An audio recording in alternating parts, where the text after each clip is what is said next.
been with the Forest Service since 2009. I started in fuels in southwestern Colorado.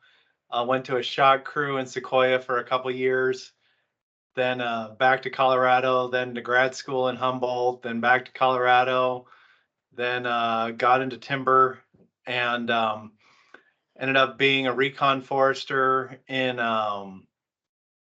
Idaho for a little while, and then got on this wood and biomass utilization team out of state and private last year in February. So I've been doing this for a little over a year. They've kind of tasked me with trying to understand what's going on with biochar.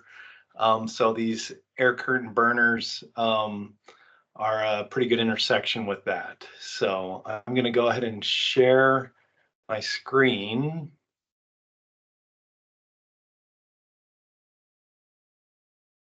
Let's see. I'll let you know when we see it. Okay. Okay. I'm going to reset this. I'll try to do it so that I can still see the chat. No worries. I'll mind that for you, Scott. If there's Okay, any questions thanks. or anything. Yep. I got you, man. I appreciate it, Steven. Looks good. Okay. Yeah, so that's the intro slide. I'll put the presentation in the chat afterwards.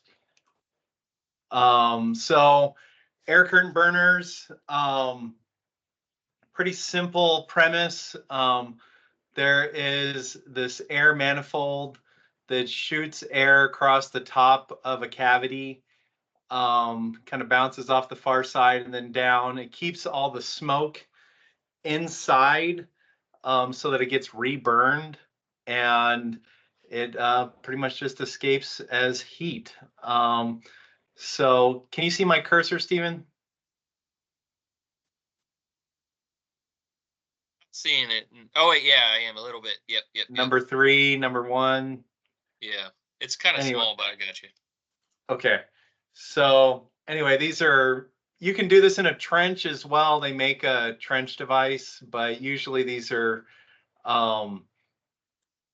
boxes of some sort that have refractory walls.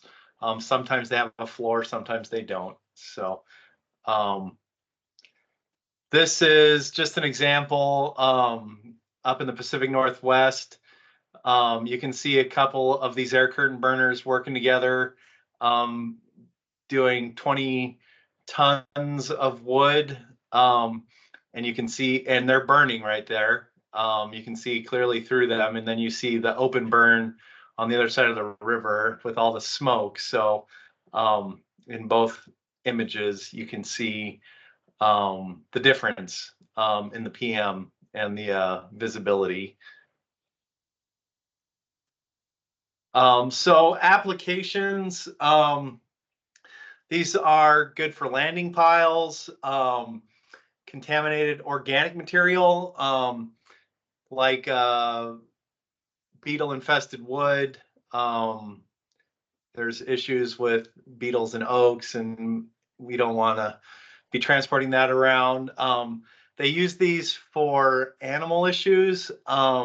This image is actually destroying chicken carcasses, as pleasant as that looks, from bird flu.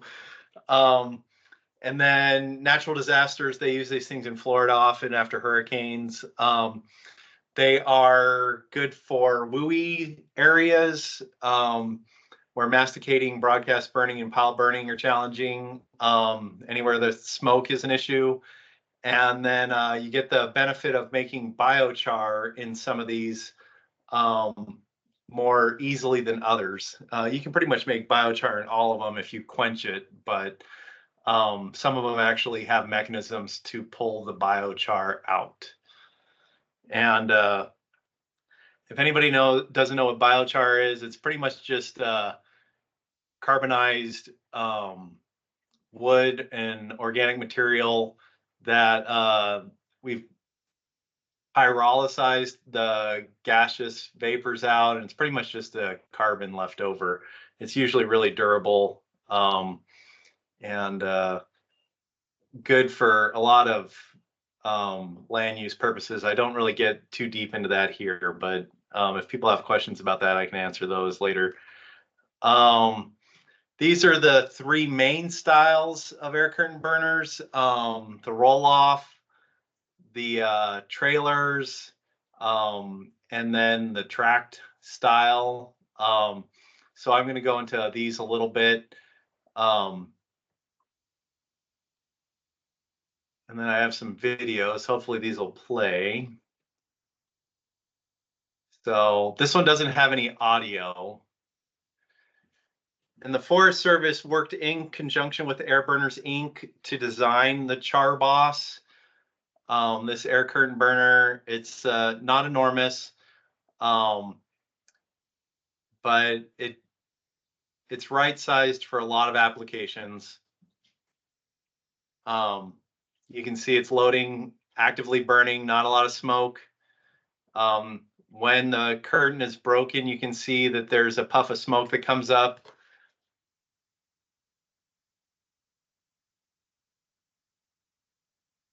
This is about a minute long. You can kind of see the size of wood that is practical. The smaller the wood, the faster it burns. This is the conveyor belt at the bottom that's bringing out the biochar into the quenching tray. So you have to apply water. And it comes with a special slotted shovel. So that's the Char Boss. Let's see. This is the Tiger Cat 6050. It's a big boy compared to the Char Boss. I've seen this thing in action in the Oakland Hills. It's pretty impressive. It does have audio. Let me know if it's too loud.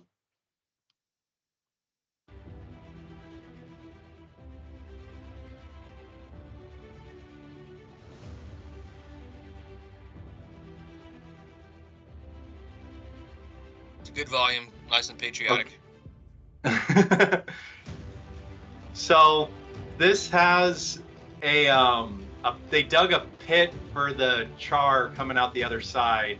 I've got some pictures of the Oakland Hills where they have a conveyor system. You can see some smoke coming out.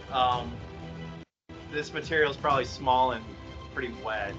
But when it's going pretty good, it's really good about not having a lot of smoke.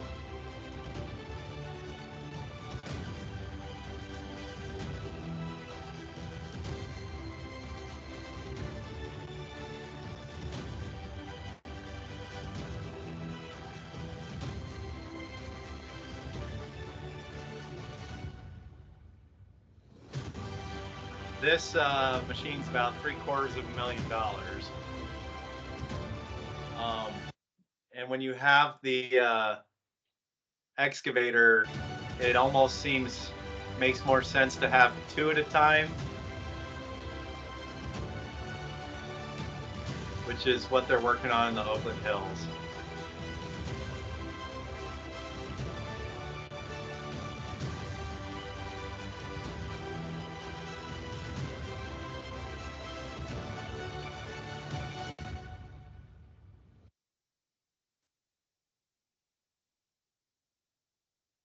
Okay, so just to get into the specs a little bit, this gives you an idea of a 6-foot tall person or so.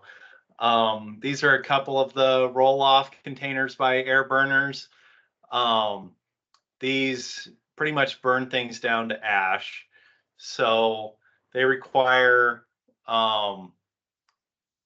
they have that 7 by 28 foot footprint or so. Pretty much all of them run on diesel for the air curtain blower.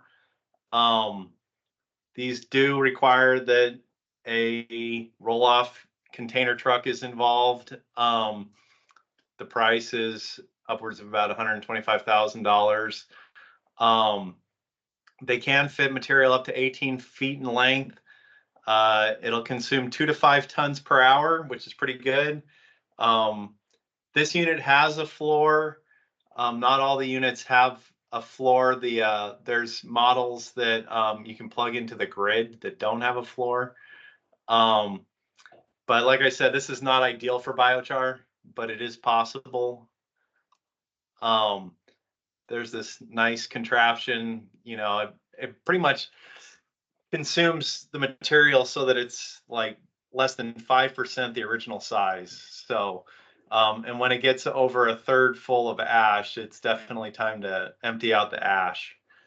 So the trailers, the Burn Boss and the Char Boss, very similar. They're based on one another. The Burn Boss was first. You can see that's on the left with the double axles. The Char Boss has the 3 axles. It's a little heavier and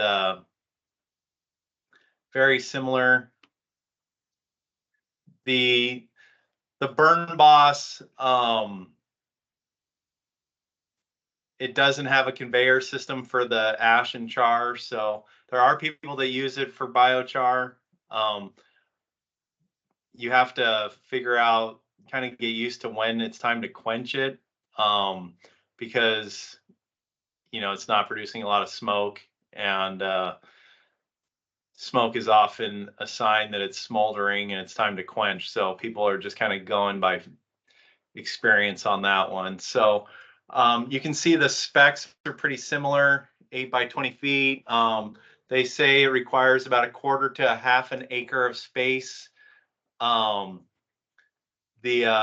amount of material is similar, the 1/2 ton to 1 ton an hour.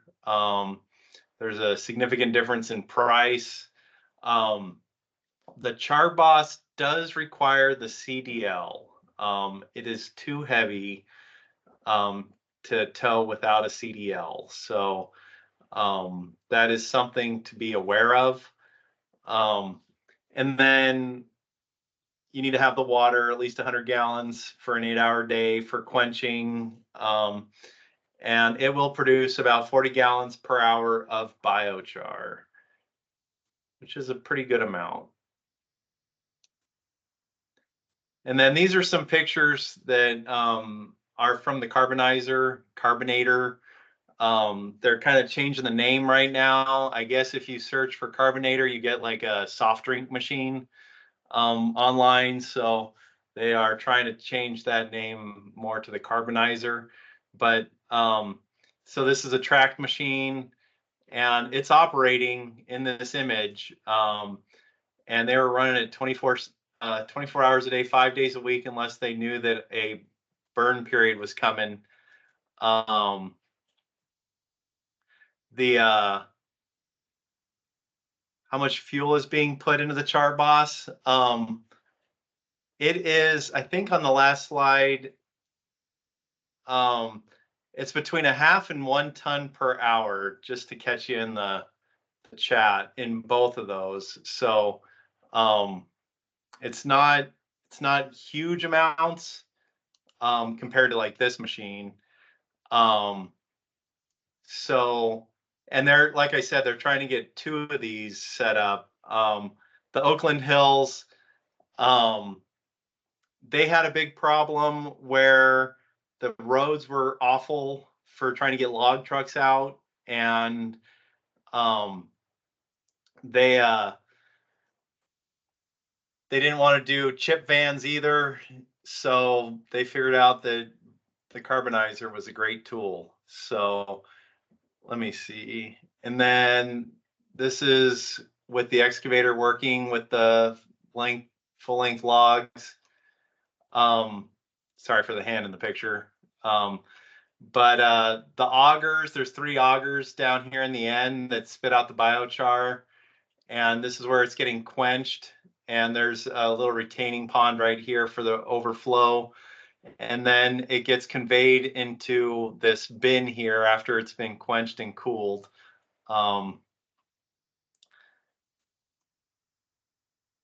So I'll go through these the specs on this, it does require a much larger site. In the woods, you might have an issue trying to find a site like this unless you have a gravel pit. You might be able to find somebody that has private property that isn't using it. But anyway, so it does require a pretty large site. It has a diesel engine that consumes about 6 gallons per hour. You need to have an ample supply of water. It does need, all these need 2 to 3 people, including an operator and a fire patrol person. And then this one, consumption, instead of that 1 ton an hour, this is 10 to 15 tons an hour, but it's with the large green eucalyptus, it can be down to 8 tons an hour. But with small material that's dry, it can go through 20 tons an hour. And then it all depends on moisture content, diameter, wood surface. Big logs, they split, and try to keep it within 10 to 12 inches. You know, logs with bark and everything on it is problematic. It just takes longer. If you guys ever burn wood at home or in your campfire, wood that's split just burns faster when it's got the bark off. But it will do 24-foot long logs. So pretty impressive, that machine. The EPA just recently in April removed the Title V restriction or requirements for the air curtain incinerators, as long as they're burning wood waste, clean lumber, and yard waste. I am waiting to hear how that's going to filter through in California. So it we'll kind of see how that plays out in the upcoming weeks. There's a gentleman with the Placer County Air Quality District that I'm trying to be in touch with. If I find information out, I'll try to share that back. Has anybody tested this with non-wood species? Yeah, they gorse in Oregon. So an invasive plant, they are doing that, and it does produce biochar. Some people like really fine biochar. So the small particles are sometimes nice, but you can't put like dense wood chips and sawdust in there. It'll kind of just go through the machine. And then for air quality, I'm not an expert on this. You do have to contact the local air pollution control districts. And as far as I'm aware, you can only use them on approved burn days. And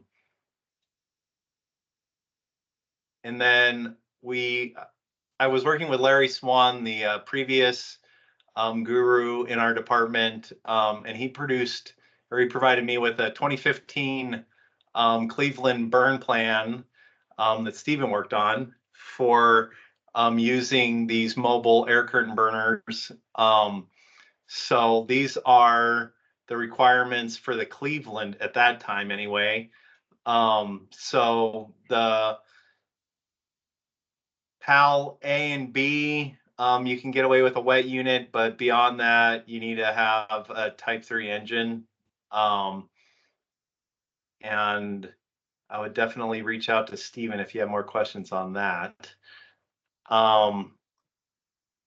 Startup and shutdown. It does take some time for the Tiger Cat to get going. It can be pretty smoky. And it does take a while to cool down. So it's running solid for 8 hours in a 12-hour shift. They were running 24 hours a day, 5 days a week in December. And then giving the guys the weekends off. But it does require dry material and accelerant to get started. And so this is a California Parks example with a burn boss with an ember cage on it. So it does get a little smoky when you're starting it up. And then for operations, the bigger machines require an excavator. You need to have personnel for ember control or ember patrol. The curtain is broken when adding materials, so that's when you see some smoke like we saw in the videos. You have to feed from the blower side. And then when you're starting it, use, always read the manuals in the first place, but you generally start with the throttle low and then increase as the fire intensity increases. And then just to be aware that the firebox is about 1500 degrees, so pretty serious heat in there. These are the concerns. So it's slow compared to a chipper. It does require space. The large materials require the excavator. Loading with an excavator does require some technique. You don't want to leave the bucket over the incinerator too long. You might think about armoring the hydraulics and whatnot to be careful with that things. You need to have ample water for quenching and suppression. Like I said, the dry fuel to start. The air quality districts and fire protection districts you need to be in contact with. Biochar disposal needs consideration. Sometimes you want to talk to the NEPA staff before you just start putting that anywhere. So it's not a panacea. There's places that you don't want to put biochar, but in general, it's very beneficial for soil. It does require personnel and time. Like I said before, no chips or sawdust. And then one thing that was surprising to me was the Char Boss and the Burn Boss. Well, the Char Boss, I was talking to somebody that watched it back east, and it doesn't have very high ground clearance. So bad forest roads might be a challenge. They low buoyed it in back east, so for the demo. So it's something to keep in mind. And then I just wanted to plug this contraption. So Air Burners is making this $1.7 million biocharger in the woods kind of setup. So you can run battery powered equipment and kind of feed your machines that way. And then there's some links if you want. Like I said, I'll put the file in the chat, and I'm happy to answer any questions. There's one question Julie had about the seeds. There's any data that you know of about whether seeds will survive this thing? Have you heard anything about that? At 1500 degrees, I'm pretty sure that they're turned into ash. So I haven't read anything about seeds, but I do remember hearing that the results are sterile. So I don't think those seeds are going to be viable after they've been through one of these machines. Yeah, okay. It's a good question. I wonder if they've actually done much research on that to see if there's anything that could survive that, but I don't know. I guess we'll find out. Well, thanks for that, Scott. Appreciate that. Some good stuff. I learned some things. I could open it up to some questions if there are any others. Folks can come on, and you can stop sharing your screen if you want, unless you have anything else. There you go. I know I have a couple questions if nobody else does. Oh, let me. Yeah. I think you were trying to sell me one of those tiger cats a few weeks ago, if I remember. You know, it's a good tool for volume. So if you have the resources and the space, I was trying to get that Falk Forestry that was doing to come down to